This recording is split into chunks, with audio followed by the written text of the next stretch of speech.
textured food. We can't end a podcast without talking about texture, and we're talking about autism. Yes. So how do you address to that?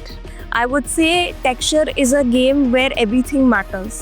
Not just food, but the clothing, the surrounding, everything.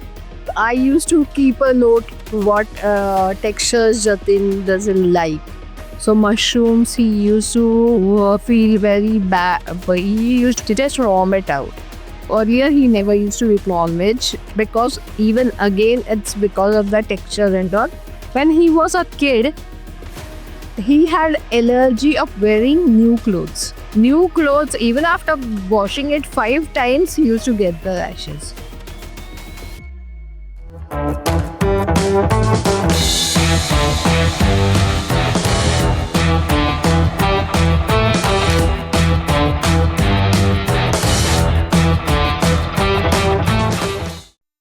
So let's explore your nutritionist in you. We very well know that gut plays a very important role in autism, and very well said that it's our second brain. So how important is the gut health? So, gut is your first line of defense against any infection, first of all. And when we're talking about kids on a spectrum or other neurodivergent conditions, there are a lot of issues that are playing in the background. Sometimes they are not able to express what they are going through. There are bacterial imbalances in the gut, and the infections can cause a lot of issues. So it's very important for us to ensure that these kids are eating healthy, they're eating safe. Outside food is a big question mark, especially in conditions like monsoons. We have to be very careful of where we're eating from because it can cause a lot of issues. Barring infections, also, gut is the place where a lot of nutrients absorption takes place. Apart from the stomach, gut is the next. The intestines are the next place where majority of the nutrient absorption happens, and including water. So food and hydration obviously has a big role to play in nourishing our bodies and brains. When it comes to deficiencies, simple deficiencies, probably we don't notice in our day-to-day lives. We think something's happening or we attribute to unknown reasons, or maybe we say, "Oh, probably it's a part of the spectrum." Somehow we have to understand that the hyperactivity could be rooting from some problem in the gut. Whether it's a gut microbiome imbalance or whether it's nutritional deficiencies. So it's very important to pay attention to what we're eating, how the gut's responding, what's the microflora of the gut can be tested, and you can figure how can you support the gut better. And today we're in the age of technology where all of this is made possible, right? So it's very important to utilize the advancements in the clinical and the technology field to our best interest. Supplementation over the counter is not a solution, but getting the child tested, ensuring that there is a clinical supervision done for any supplementation is very important, because if the child is on any medication, we don't want the supplementation to interact with the drug in a wrong fashion. Okay. When we're looking at typical nutrients, vitamin D, iron, B12, and calcium. These are the common deficiencies which are found in almost like a lot of people in our day-to-day lives also, because of a lot of change in the way we're living now compared to what our forefathers would live. We don't go out so much in the sun, so vitamin D and calcium get affected. Kids are picky eaters at times. They don't eat so well, and it could be because of maybe there are some discomforts that kids are not able to express. So for all these reasons, if the food is also not sufficient and there are deficiencies occurring, they need to be addressed. One of the things that a lot of autism kids, kids on the spectrum struggle with is the way they sleep. And magnesium plays a very, very important role. Also, these kids are growing. They're probably active in their most hyperactive way or even otherwise because they're kids. Correct. And there are pains in the limbs Because of the growth. because of growth, because of the activities that they are doing. There is going to be pain. How do you really address this? If there is magnesium deficiency, it's going to even worsen it. Because magnesium is one important nutrient that takes care of your sleep as well as your muscle recovery.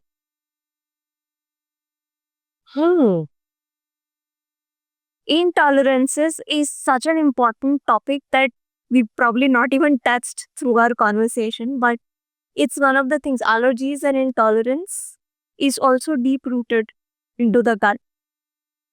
And the way you think that the child is hyperactive or the child is getting sick again and again, there are issues happening. Maybe we're overlooking intolerances here or allergies here. So a detailed diet history, a detailed medical history, and a detailed lifestyle history typically helps practitioners identify these small issues that go unnoticed otherwise. And create major impacts. Yes. What about omega-3? See, the role of omega-3 in general is very, very high as an antioxidant. It's very important, and it's important in brain health, right? But the studies that have been conducted so far are showing mixed results. In terms of the symptom improvement for autism, there have been mixed results. So it all depends on how more advanced studies are conducted. But otherwise, if you see, it's not that it's not helpful. It's probably doing some function that we're not anticipating or testing in the researches. It's obviously helping the brain. The brain development is happening.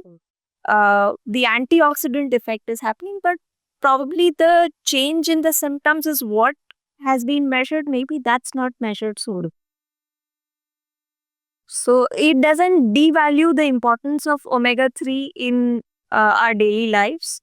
Just as important it is for any normal person, it is going to be important for any person who is on the spectrum or even other neurodivergent conditions. So, ma'am, you have been the live example, be it you testing food with your children, and you've gone through it all, whatever she has spoken. So how has your experience been? What have you changed in your children's diet?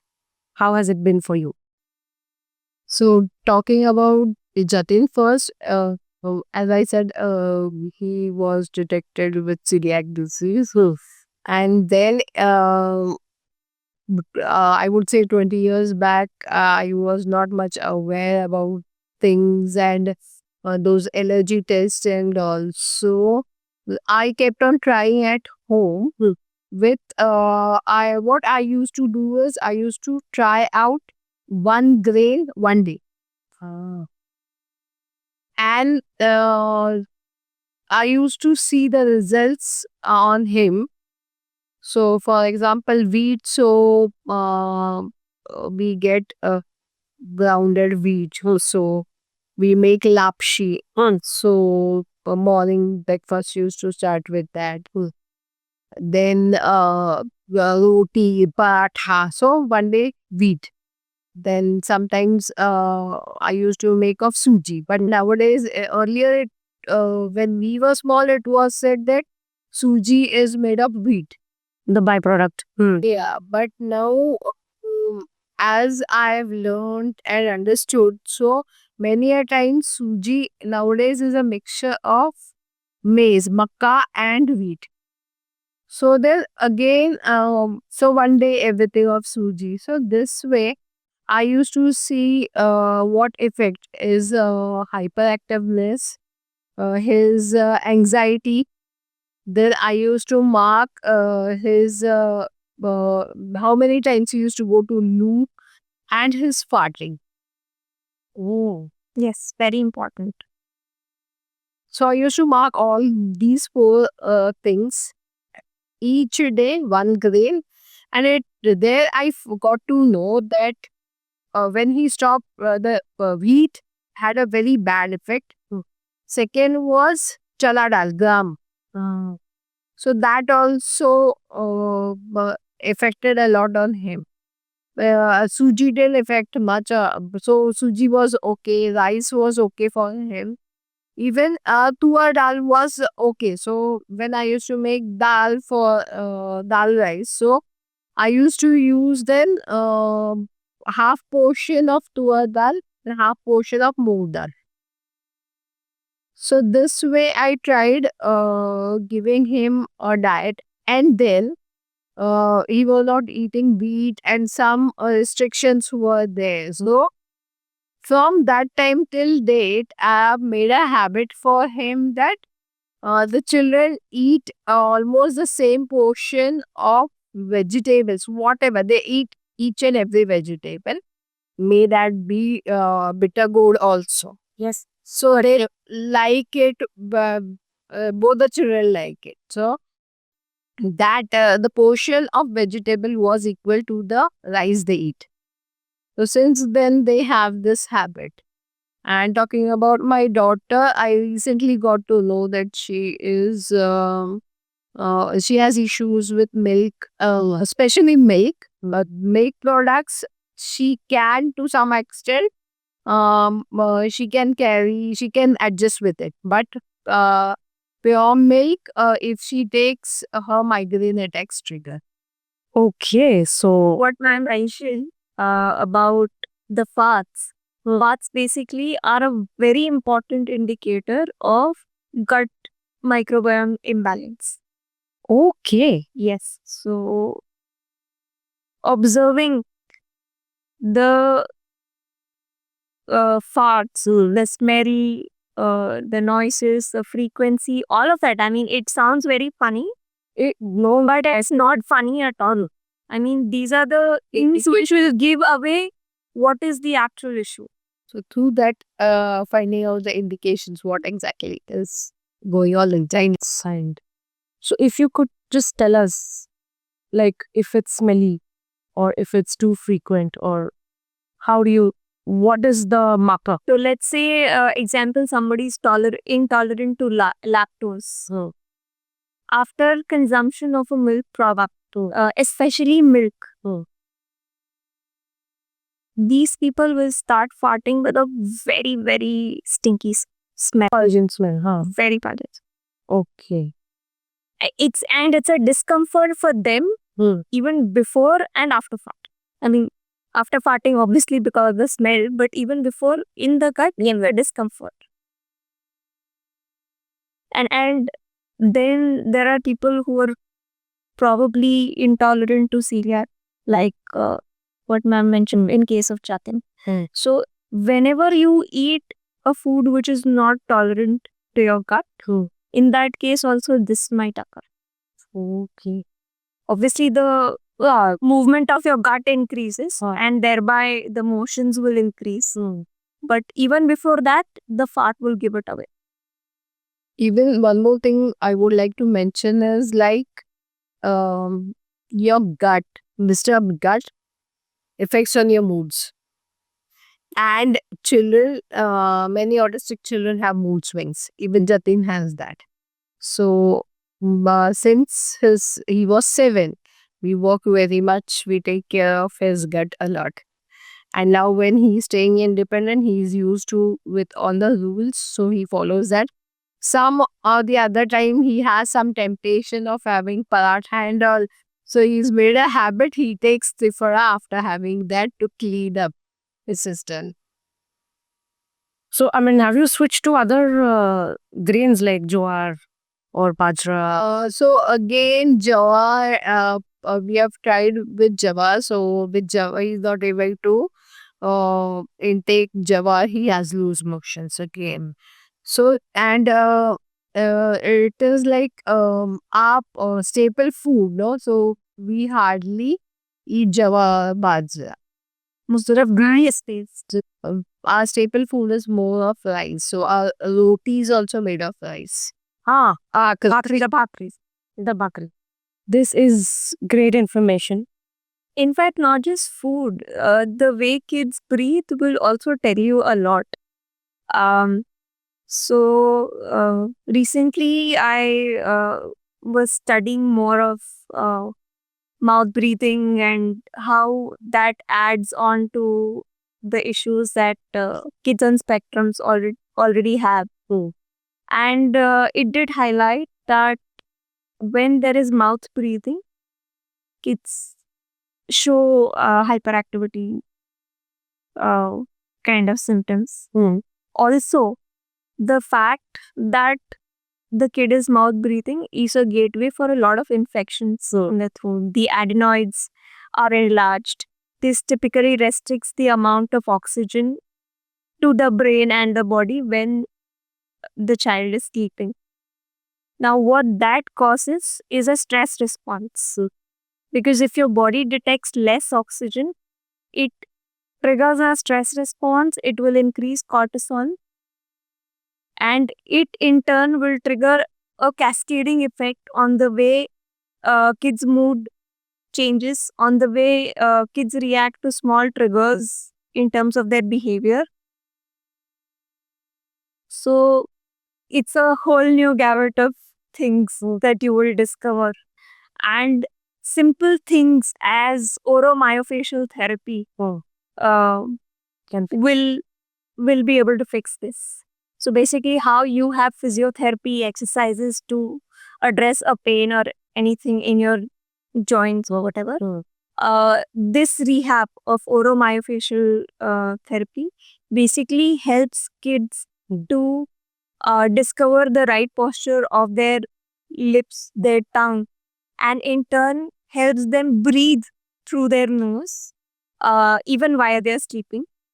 With the therapy, kids learn to do that, and then practitioners have seen changes in the way kids on spectrum show the hyperactivity symptoms. Yes. Even as we were saying, so here that as we say the digestive system, it starts from your mouth ends at your anus. But the children who have sensory issues, for example, I'm talking about Jatin, so he has lot of sensory issues.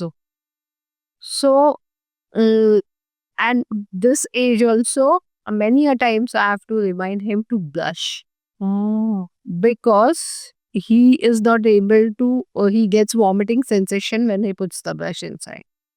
Similarly, when the stool passes through the anus, some children are not able to take that, when the action is happening, they are not able to tolerate that effect happening on the muscles. Got it. So they hold it down, and then they have issues. So few years back, Jatin was operated for piles. Fissures, sorry, not piles, for fissures. Oh my God. What leads to what? Yes. So figuring this out also, I mean, yeah, we do know that Dr. Temple Grandin had said that if the child is not behaving the way they behave, you should not be quick to judge. Just see if there are any other issues that they're going through, any pain or any other discomfort. Do not just come to conclusions, and prior check all of this, because they go unnoticed and only the behavior is what is seen. So, like I said, food plays an important role. Sleep is a very, very important part of their growth and their development. Uh, Regulation and co-regulation with parents also is a very important part of emotional development in kids with spectrum. And it is such a pity that sometimes while we're doing everything we can for kids, especially these parents who are probably tiring their entire day out and pouring all their energies into their kids, sometimes fail to notice their own needs to regulate their emotions. And if they are not regulated, sometimes their responses in front of the kids give it all away. True. And this has a very negative impact on the way they bond in that moment or long term. It could be depending on the situation. And at the same time, the child's learning something which is not so healthy. True. The coping strategy here is not healthy. So, co-regulating and regulating yourself as a parent is very important. That's where, when I joined Zuron, and I was talking to parents where they say that the gameplay is another way we bond better. Where we don't have to stress about the tasks in the therapy, or we don't have to stress about the safety because he's not wearing anything. He's not touching anything. He's not ingesting anything. He's just playing in the space. So that adds a lot of value in terms of the family bonding. And it's the best way to regulate yourself, because you're also increasing your happy hormones. You're also moving through as a parent if you're trying to teach your kid how to train. So that's where we discovered that it's a win-win for the parent and the child. Of course, there are other ways you can co-regulate. You can, spend some time listening to music, doing the activities that you love. I'm sure a lot of them, like tag leaves or the creativity, very important. The artwork that you all do together, which creates a bond between you and your children. Wow, that's really amazing. Also, what about this so-called CBD oil? Is it beneficial? See, CBD oil is not something that you just pick up over the counter like a paracetamol and administer. True. We all know that kids on spectrum have a lot of other underlying conditions as well. And CBD is known to react with certain drugs. So while there are researches with mixed results, here it is very important that you don't take a call to administer CBD oil on your own. As a parent, it's your moral responsibility to consult the doctor whether it's safe to administer it in the first place. Is it also a requirement to administer it in the first place? If so, then start the administration in a controlled dosage fashion and keep it under supervision always. Got you. Very important point. It has interactions with epilepsy medicine, and there are a couple of other medicines that it interacts with. So it's not safe to just pick it up and give it as such. You said you reversed your son's condition, the pre-cancer condition, with a particular diet. How did you do that? So it was not like we reversed it, but yes, things started getting in control. And if I would have reversed, then it would be easier for him to take the diets which he is not allowed now. But taking precautions and following them, that we had to, as I said earlier also, that trying on one green on one day help me a lot. And then following the same path goes on. But again, here it is not only the gut. What I have observed with Jatin is like Jatin had he had sensory issues, and he even had allergies. He still has allergies.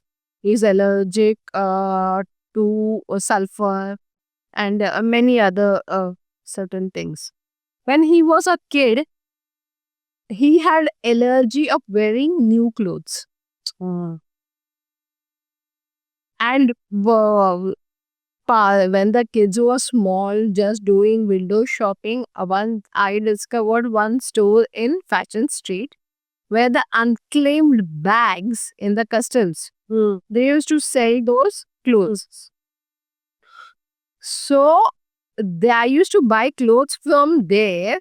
I used to bring them. I used to wash them 3-4 times, and then I used to make him wear new clothes. Even after washing it 5 times, he used to get the rashes. So many things. I always say never two autistic children are the same. No, that is true. As we all know. So Jatin has had very different, even walking in the mud. And he was like, he never used to like to wear shoes. He used to wear sandals. So the mud, and also he used to get allergy of mud. So during the sports days, I had requested the school. During the sports hours, Jatin would take part. But if I talk about today, the things have vanished. So maybe it is like the sensitivity or the allergy part of these things have vanished, or he's able to take it, cope it up. And you found a way out also. You found those kind of clothes. See, it's important to be very, very diligent. Yeah. Ma'am has been fortunately very observant in the way Yes. the entire routine around the kids revolve. But those who find it difficult, you also have other things that they need to focus on and they're not able to concentrate totally. A suggestion for these parents is to maintain a diary. Maintain a diary with eating habits, timings, amounts. You maintain when has the kid eaten out versus when has the kid eaten at home. You also maintain the way they have emptied their bowel. So if the poop was okay, not okay, sticky, loose, smelly, all of these things are an indication for the parents to trigger a red flag or no. Whether the gut is okay or no. Along with this, you mark the activity and the sleep pattern. And even the color of the poo, that tells you that is there some issue. Oh, I just recently read somewhere that, nowadays nobody likes to talk about this particular thing. And there was this parent who educated the child that farting is not something wrong or you should be ashamed of. Secondly, your poop, if it is something different, or basically educating children about this particular thing, not holding it back. In school, teachers sometimes don't allow you to go to the washroom. So all those things I just read. So that was really a good initiative that has been taken. It's not spoken of. It's always like, hey, what is this? This is not a topic to be spoken about. But now we get to know how important. And these are indicators or probably early markers that, parents can look for. People think nails are just for aesthetics. Observing the nails is also so important. The texture of the nails, the shine on the nails, the spot, the brittleness of the nails would basically tell you if the child is deficient in an nutrient. So that nutrition deficiency, if it's addressed, most of the times a lot of deficiency issues are related to iron, zinc and calcium. There are other deficiencies also which show up on the nails, but these are the mains. Imagine if the child is fascinated with nail paints and the nail paints are always on because they've seen somebody do it and now they are doing it. Can you observe nails? You can't observe nails. Little things, but they do matter. And these toxins are going in Yeah. when they're eating food. Very basic, small things, but yes, we can definitely see that they're creating big impacts. Very, very big impact. A new learning. Yes, I mean, there are times when people feel so shy talking about how they pay. Exactly. I mean, simple questions like, was it smelly? Yeah. Was it well formed? Not well formed? Was it watery? These questions make them uncomfortable.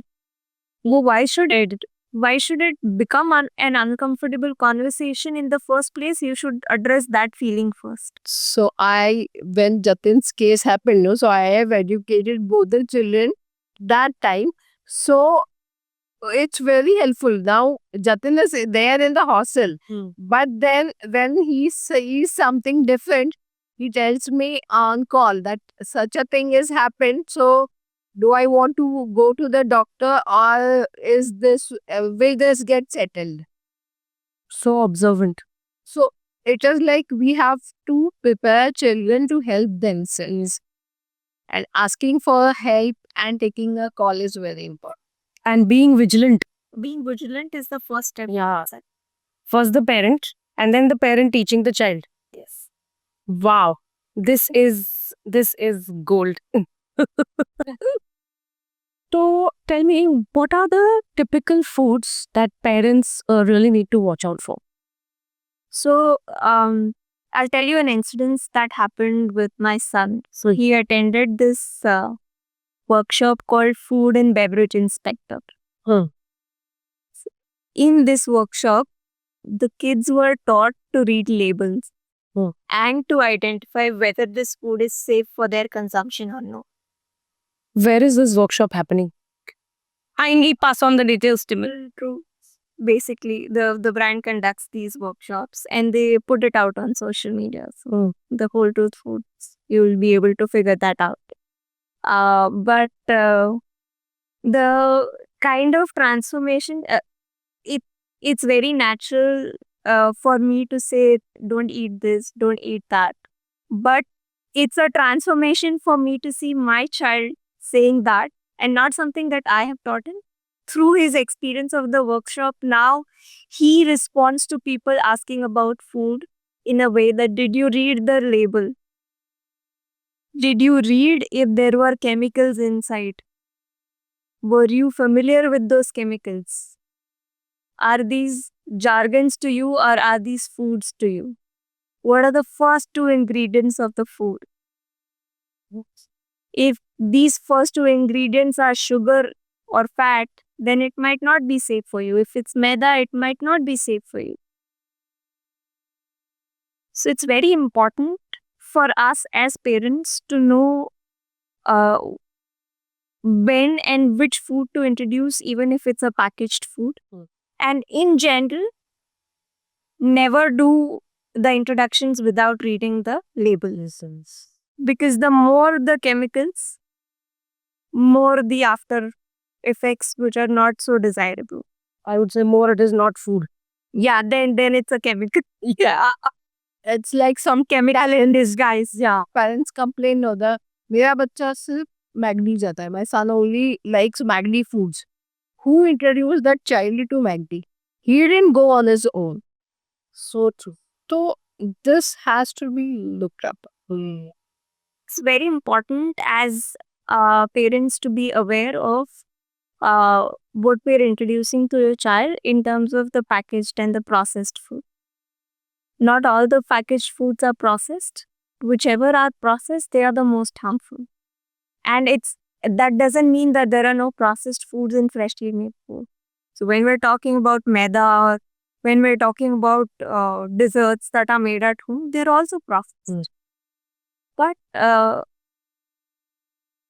the idea of introducing them to know what's healthy and what's not healthy will come from you as a parent. And when the kids see you doing it, they will imbibe it, they will mimic it. So you want them to become good sponges, You become. you become the reflector of all the bad good qualities. Yes, you have to become that. And you also teach them that it's okay to falter, but it's also okay to come back and say, maybe this time I faltered. How can I counter it the next time? Mistakes will happen. Maybe they will land up eating foods that they are not allowed to eat, or maybe they will land up eating foods that are not so healthy or not so beneficial for them. But if they know it, the first level of education comes with awareness. If they know it, they'll probably think about it 2 times or 3 times before having it the next time. Fantastic. Also, textured food. Children with autism. We can't end a podcast without talking about texture, and we're talking about autism. Yes. So how do you address to that? See, for those who've already explored textures and have made peace with what textures are not okay and what textures are okay, for them it's a peace now. But for those who are still starting, who are still figuring out, I would say texture is a game where everything matters. Not just food, but the clothing, the surrounding, everything. But like I said, my forte is food, and I'd love to talk about the way textures in food are explored. So, you'll typically notice if a child is eating certain food or not eating a certain food. And when you keep a diary or when you're observant enough, you will know if it's a problem with the texture. Because you will find patterns of rejections from them. They will probably not be able to articulate it. You will have to find patterns and then articulate it for them. Whenever you find such things, you find alternate ways to introduce that. If it's a healthy food, you find alternate ways to introduce that food in the child's meal. Whether it's hiding the vegetables, curing it, putting it in the paranthas, or putting it in the yogurt. It's all possible. You can do it very well. So it's just about the first step where you figure out what's causing the problem. Second thing is, when your kid is still learning to eat, don't overwhelm the child. One texture at a time, don't mix the texture. If a particular texture is not okay with the child, and you'd still want the child to try, then there has to be a familiar texture in bigger amounts so that there are no meltdowns. And then you say that this is something that I tried and I found it interesting. Would you like to try? So true. And it's okay if they don't try. That choice has to be with them. But you try again. You don't give up on your efforts as a parent. And you also don't give up on your patients. If they say no, it's okay. Try again. Ma'am is going back to her memory lane and guessed, okay, I had done this. Yeah, in fact, I used to keep a note what textures Jatin doesn't like. So mushrooms, he used to feel very bad, but he used to just vomit out. So then mushrooms, he had. So earlier he never used to eat non-veg because even again it's because of the texture and all. But then later on, for example, chicken, it comes like threads. So when I mince it and make tikki of it, so he started enjoying that. So then finding out options, as ma'am said, or else earlier cauliflower and all. So what I used to do is I used to how we fry fish or brinjals. That way, just tawa fry, stir fry. I used to make those cauliflowers. I used to dip in besan atta, gram flour, and then I used to do this. So I started finding options. I wanted him to have it because that was not creating any issues to his gut. There, but only because of the texture, he was not having it. So then grinding it in the mixer or making small pieces, and I used to find out. I used to experiment on different things. So there we have the expert advice, and here it has been applied. So is circle complete. Like mom mentioned when she was talking about chicken, it's very important to look at the protein intake of the kids. Something that I can't end the talk with is proteins. And as a vegetarian, sometimes it becomes even more important for parents to take care of this.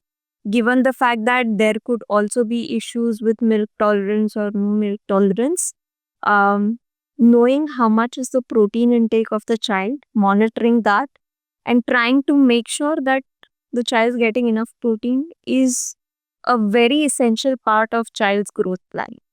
And we can't miss on it, no matter what. If there is a deficit, try to find ways to do it. Whether it could be supplementation, whether it could be adding simple protein sources like gram flour to any other flour or any other batter or any other sabzi for that matter, any vegetable or a curry preparation. Try to figure in ways in which you can introduce that food so that there are more proteins in the meals. Every meal should have a protein source to start with. Once they are comfortable, start with 2 protein sources. Sprouts and pulses equally important, but go for sprouts and pulses that are not causing discomfort. In some cases, when there are gut discomforts, chole chana rajma might not do so well. So you can then experiment with lighter ones like lentils or moons or moth beans for that matter. Thank you for these minute details, and thank you for validating it as well. That yes, I have tried all of this. Which you was talking about, I just went in my past. I have tried this. I could see. I have done this. So I was right at that time. So let's introduce our star, and I want you to show us our Mimo, and also how power packed this cute little Mimo of ours is. Sure. So this Nemo device is a small little device that you can pack in your bag when you're going on a trip. This is something that you can, kind of make sure that it's available at your doorstep whenever, you think that you might change places. If your child is traveling to Nani's house or Dadi's house, sometimes. Yeah. This is going to be pretty handy to put it in the bag as well. Yeah, It's that small. it comes in with a camera that you can mount it on the TV. And it's something that's so handy that you can't give an excuse to not do the training on that day. Exactly. And it comes with some wires to just to quickly connect it to the television. television, just the HDMI cable, and connect the power source to it. Connect the camera and you're sorted. Fab. And the magic starts. The device comes with inbuilt speakers. Mm-hmm. So when the games are played, the music also plays with it and it plays through the speakers. If Lovely. the television speakers are not that great, this is anyway an explorable option. That powerful. That powerful. Hope in a box. Hope, magic in a box. Wow. Absolutely. Too good to be true, to be very frank. Amazing. And add-ons are part of the family. Yeah. So when your child sees you interact with it, they will mimic and interact with it. And this can be family bonding time. Yeah, it is. Fabulous. In fact, I told you about the story of the child who regressed during his developmental journey. No trunk. Yeah, not so good in terms of the trunk control. He now has a great interaction with the kids in the society because of this. They take turns to play. Oh, wow. That is so amazing. His social interaction has improved many folds because now he's able to understand, okay, we should be taking turns to play with this. Having kids around is also another level of experience for him, and he's kind of enjoying it. Before that, it was not possible. It's like the child has some superpower to attract more people around him. And that has made him also, interact with so many children, get in touch with so many children. And these children also have broken the barrier of not interacting with neurodiverse kids. Wow. I am so in love with this. That's really wow. Yeah, really fabulous. I mean, power pack and compact. Fantastic, fantastic. Thank you for introducing us to such an amazing thing. I really would love that, parents can explore such amazing options. Like turning screen time into something which is going to benefit is really Fruitful screen time. a fruitful screen time. Yes. And mind you, for this, it's not a screen time because the child is about 6 feet away from the screen. And the screen is only acting as a medium to demonstrate the game. The child is actually playing.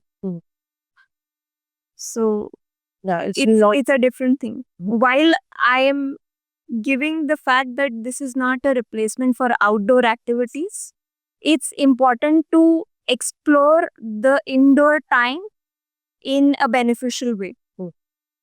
So, ma'am, now that Jatin is so successful and doing so well in his life, how do you feel and how is the society pursuing this?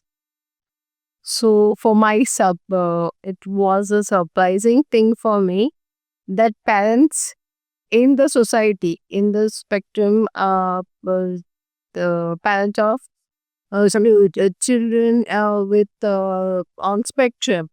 So why I don't know, but they took it in a very long way. Some commented that how can an autistic child reach till this extent? One parent said that I got Jatin's disability certificate by paying to the hospital. And many certain things, I was highly trolled, and it really affected me because I know my struggles. Bringing him to this level was not a easy game. And then after that, when people keep on talking like that, it really hurts as a mother. Some friends told me, why you ignore, why do you care for them? You know your struggles. But then as a mother, somewhere it hurts. And I was like in a position that these people have read about Temple Grandin. They accept Temple Grandin, ma'am. Everything she's done PhD. So y'all accept her. You read about her. But when someone from your community is doing that, he's walking through that path and you're pulling legs. So that really hurt me. But again, it is like you can bring changes in you, but you can try, but you can't make changes in other people's mind. So, yes, it was hard for 2-3 months. I was really feeling bad, and it wasn't easy for him. He gave around 5 to 7 interviews, and then he got admission in BITS. So it wasn't easy. One whole year he spent giving interviews and different exams for the same, even after having national fellowship. But again, it is like acceptance and it was really difficult. Can't explain in words how difficult it was for me, but I didn't let Jatin get affected with the same. So, in a true sense, you are a Hirkani. Through whatever you have told us till now, you said you can't explain, but yes, the world has explained and given you this title very rightly. I would want you to say that how you got this title. So yes, I will have a tattoo of the same. This title was given to me by Z Chovistas and Marathi News Channel. It was a surprise gift for me. They just took a bite from me, and then when they telecast, I was declared as Adunik Hirkani by them. And the story of Hirkani in short is like Hira was a lady who climbed down the difficult cliff of Raigad Fort just to reach to her child. She didn't care about the dangers or anything. She only had a focus that she has to reach her child. And me, if I talk about me, my focus was to give my children their place in the world. I always tell my children also that people won't accept you easily. You have to create your place in the world to stand um, in the crowd. And also, they're so capable. So, why not their capabilities should be enhanced for sure? They are so good. So, definitely the world should see and should know for that matter what they're good at. And to be very frank, I also truly believe we should just ignore those people who are talking all these kind of things. I do know it is very difficult, but you need to see the success. You need to see what you and your children have achieved. And it is phenomenal. It is phenomenal. So much. Means it to us. Yes, and we are truly honored to have you with us today. And two beautiful people that we have had today with us. An amazing session, amazing learnings from you two, a lot of eye-opening moments. Fantastic. I can't, truly very, in true words, I can't explain or I can't put it into words. I'm grateful to be a part of a session where I have in so much. In fact, new learnings again. I always say meeting a new person, you learn many new things. New neurons, be well back. It was many new learnings, and yes, she took me in my past where I didn't know, but I, as a mother, I tried on many things, and I was on the right path, the right path. At that point of time, you didn't have these tests, you didn't have these nutritionists, you didn't. May be there were, but I was not able to reach till there. I didn't have it back. Yes.